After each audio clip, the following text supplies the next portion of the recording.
ये समझ जाता है कि कुछ न कुछ गड़बड़ है और अगले पल समंदर से एक बहुत बड़ी लहर आती है जो पूरे के पूरे रिजॉर्ट को अपनी चपेट में ले लेती है। चारों तरफ पानी होता है। दरअसल ये सुनामी है जो अब इस जगह पर आ चुकी है। मारिया को दिखाया जाता है जो एक पेड़ के सहारे खड़ी होती है। वो अपने परिवार को आवाज लगाती है लेकिन उसे चारों तरफ कोई भी नहीं दिखता। पर तभी उसे अपना बेटा लूकस दिख जाता है। वो लूकस की तरफ बढ़ना शुरू करती है लेकिन एक बार फिर से लहर आती है और इन दोनों को बहा कर ले जाती है। पर मारिया की किस्मत अच्छी होती है कि लूकस उसे देख लेता है जो मलबे के ढेर के पास पड़ी होती है और अब लूकस अपनी मॉम मारिया के पास आ जाता है। ये दोनों के दोनों उस तरफ बढ़ना शुरू कर देते हैं जहां पर पानी कम होता है। यहाँ पर मारिया के पैर को दिखाया जाता है जो बहुत जख्मी है लेकिन वो अपने बेटे लूकस को नहीं बताती क्योंकि वो नहीं चाहती कि वो भी हताश हो जाए। और तभी लूकस को एक बच्चे की आवाज आती है। वो उस बच्चे को बचाने के लिए जाना चाहता है लेकिन मारिया कहती है कि तुम वहां मत जाओ।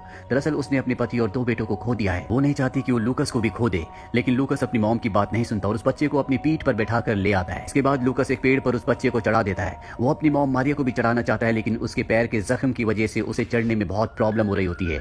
लेकिन लूकस पूरी हिम्मत दिखाते हुए अपनी मॉम को भी पेड़ पर चढ़ा देता है और अभी तीनों के तीनों पेड़ पर रेस्क्यू टीम के आने का इंतजार करने लगते हैं। और अब यहाँ पर दिखाया जाता है जहाँ पर चारों तरफ तबाही होती है। कुछ देर बाद यहाँ पर यहाँ के लोकल गाँव वाले आ जाते हैं। लूकस और उसकी मॉम को देख लेते हैं। लूकस की मॉम मारिया बहुत ज्यादा जख्मी है इसीलिए उसे उठाकर ले जाया जाता है। और जब मारिया हॉस्पिटल पहुंचती है तो दिखाया जाता है कि चारों तरफ जख्मी लोग हैं। हॉस्पिटल पूरी तरह से भरा हुआ है। टीवी पर भी यही न्यूज चल रही होती है कि सुनामी ने बहुत तबाही मचाई है। यहाँ मारिया को बहुत दर्द हो रहा होता है। वो अपने बेटे से कहती है कि मुझे पेन किलर चाहिए लेकिन वो उसकी बात समझ नहीं पाता। अब यहाँ पर डॉक्टर आता है और वो उसे एक इंजेक्शन लगाता है, साथ ही उसकी मरहम पट्टी करता है और इसके बाद उसे बाकी मरीजों के साथ रख दिया जाता है। लेकिन अब भी मारिया की तबीयत पूरी तरह से ठीक नहीं होती। उसे वॉमिट होना शुरू हो जाती है। दरअसल पानी के बहाव की वजह से उसके पेट के अंदर पानी के साथ गंदगी भी चली गई होती है इसीलिए उसे वॉमिट होती है। और अब यहाँ पर दिखाया जाता है कि एक आदमी अपने परिवार को ढूंढने के लिए आया है। मारिया अपने बेटे लूकस को कहती है कि तुम्हें उसकी मदद करनी चाहिए। लूकस उसके पास जाता है और उसकी फैमिली की फोटो देखता है। यहाँ पर लूकस को एहसास होता है कि सबके परिवार बिछड़ चुके हैं इसीलिए वो तय करता है कि वो सबकी मदद करेगा।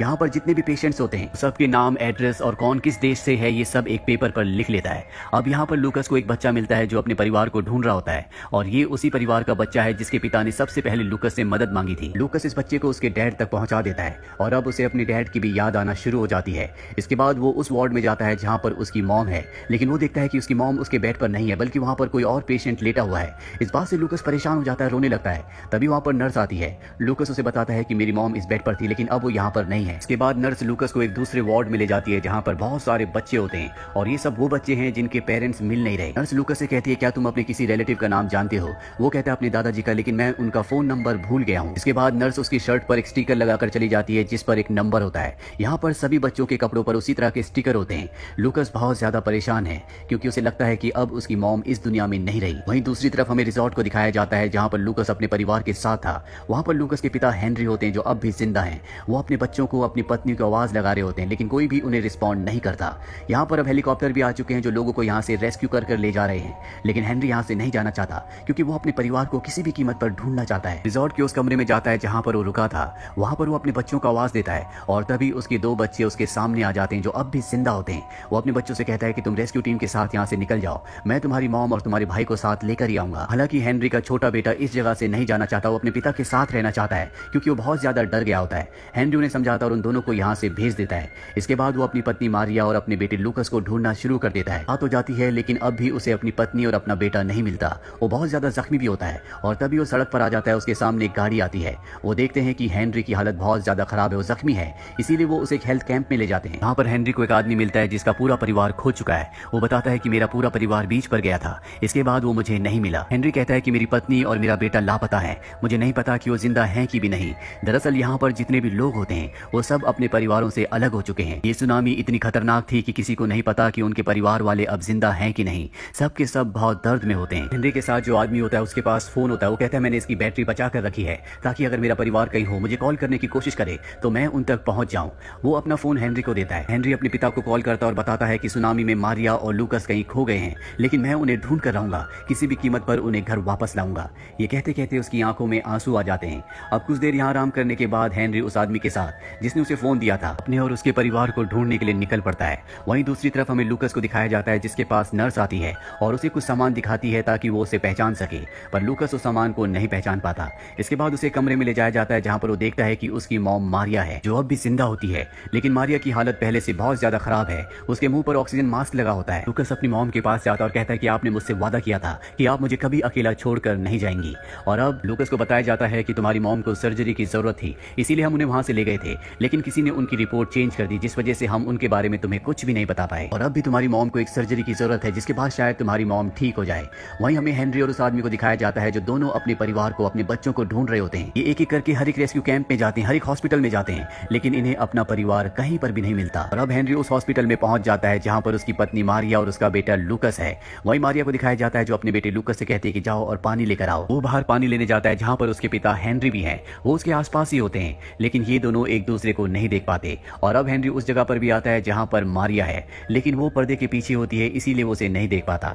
हेनरी को लगता है कि उसका परिवार यहाँ पर नहीं है, इसीलिए वो हॉस्पिटल से बाहर निकलने लगते हैं। और तभी लूकस जो ऊपर पानी लेने गया होता है वो अपने पिता को पीछे से देखकर पहचान जाता है। वो भागता हुआ अपने पिता के पास जाता है, लेकिन तब तक उसके पिता भीड़ में कहीं गुम हो जाते हैं। दरअसल यहाँ पर बहुत भीड़ होती है। लूकस लगातार अपने पिता को ढूंढता रहता है। और अब यहाँ पर बच्चों का वो ट्रक भी आ जाता है जिसमें वो बच्चे होते हैं जिन्हें रेस्क्यू किया गया होता है, और इसमें लूकस के दोनों भाई भी हैं। उसका छोटा भाई ट्रक से नीचे उतरता है, लूकस उसके पीछे से गुजर जाता है, लेकिन ये दोनों एक दूसरे को नहीं देखते। इसके बाद लूकस का भाई वापस अपने ट्रक में बैठ जाता है। वहीं हेनरी को दिखाया जाता है जो अपने दूसरे ट्रक में बैठ जाता है। ये पूरा परिवार आमने सामने ही है, लेकिन एक दूसरे को ये नहीं देख पाते। और तभी लूकस फ्रस्ट्रेशन में अपने पिता को जोर से आवाज देता है, जो आवाज लूकस के दोनों भाई सुन लेते हैं। वो ट्रक से उतर जाते हैं और सीधा अपने भाई के पास आते हैं। ये तीनों की तीनों एक दूसरे के गले मिलते हैं, और तब ये देखते हैं कि सामने से इनके डैड भी आ रहे हैं। दरअसल उन्होंने भी इन्हें देख लिया होता है, और अब ये सब के सब एक दूसरे के साथ हैं। यहाँ पर हेनरी के साथ वो आदमी जो अपने परिवार को ढूंढ रहा होता है, वो ट्रक ड्राइवर से कहता है कि अब हमें चलना चाहिए। हेनरी के लिए रुकने की कोई जरूरत नहीं है, क्योंकि उसे उसका परिवार मिल चुका है। इसके बाद ये सब के सब मारिया के पास आ जाते हैं। मारिया की हालत बहुत ज्यादा खराब होती है। वो हेनरी से कहते हैं कि अब मैं शायद नहीं बचूंगी। हेनरी उसे कहता है कि तुम जरूर बचोगी और हम हमेशा एक दूसरे के साथ रहेंगे। इसके बाद मारिया को सर्जरी करने के लिए ले जाया जाता है, जहां पर एक और लेडी होती है जिसकी अभी अभी सर्जरी हुई है। और वो लेडी मारिया से कहती है कि मैंने अपनी पूरी ताकत को बचा कर रखा है ताकि मैं एक आखिरी बार अपने परिवार को देख सकूं। और अब मारिया की सर्जरी शुरू हो जाती है। मारिया को अब भी वो मंजर याद आ रहा होता है जब सुनामी आई थी। उसे एहसास होता है कि कुदरत के आगे इंसान कितना कमजोर और कितना बेबस है। जहाँ एक तरफ मारिया की सर्जरी हो रही होती है, वहीं उसका परिवार बाहर उसके लिए प्रेयर कर रहा होता है। पूरी रात बीत जाती है और सुबह हेनरी अपने बेटे लूकस के पास आता है और उसे बताता है कि तुम्हारी मॉम अब पूरी तरह से ठीक है, हम जल्दी अपने घर पहुंच जाएंगे। अगली सुबह दिखाया जाता है कि यहाँ पर एक इंश्योरेंस वाला आया है जो इस पूरे परिवार को वापस इनके घर ले जाने के लिए आया है। ये सब के सब प्लेन में बैठ जाते हैं। लूकस मारिया के पास जाता है और अपनी मॉम से कहता है कि मैं आपके साथ हूँ, मैं कभी आपको अकेला नहीं छोड़ूंगा। साथ ही वो ये भी बताता है कि जिस बच्चे को उसने सबसे पहले बचाया था उसे उसका परिवार मिल चुका है। मारिया लूकस से कहती है कि मुझे तुम पर गर्व है। उसे यकीन नहीं हो रहा होता कि उसका परिवार उसके साथ है। और तभी वो प्लेन की खिड़की से नीचे देखती है जहाँ पर चारों तरफ तबाही होती है। वहीं हेनरी को दिखाया जाता है जो उस आदमी के परिवार के लिए, उस आदमी के लिए प्रार्थना करता है जिसने उसके परिवार को ढूंढने में उसकी मदद की थी। अब भी उसका परिवार लापता होता है। वो ईश्वर से प्रार्थना करता है कि उसे उसका परिवार मिल जाए। दरअसल इस पूरे परिवार की हिम्मत ने, इनकी अच्छाई ने और एक दूसरे के लिए प्यार ने इन सबको बचा लिया होता है। ये एक सच्ची घटना थी जो सन 2004 में हुई थी। ये इतना भयानक था कि जिसमें 2,27,898 लोगों की मृत्यु हो गई थी। ये 21st सेंचुरी का सबसे बड़ा अर्थक्वेक, सबसे बड़ी सुनामी थी, जिससे इंसानों को समझ में आ गया कि कुदरत से शक्तिशाली कोई भी नहीं है। इसीलिए कुदरत के साथ छेड़छाड़ नहीं करनी चाहिए। जैसे ईश्वर ने इस धरती को, इस कुदरत को बनाया है, हमें उसी में उसी के साथ रहना चाहिए। अगर हम कुदरत से छेड़खानी करेंगे तो उसके परिणाम बहुत बुरे होंगे। ये फिल्म ईयर 2012 में रिलीज हुई थी। IMDb पर इसकी रेटिंग है 7.5। उम्मीद करते हैं कि ये कहानी आपको पसंद आई होगी।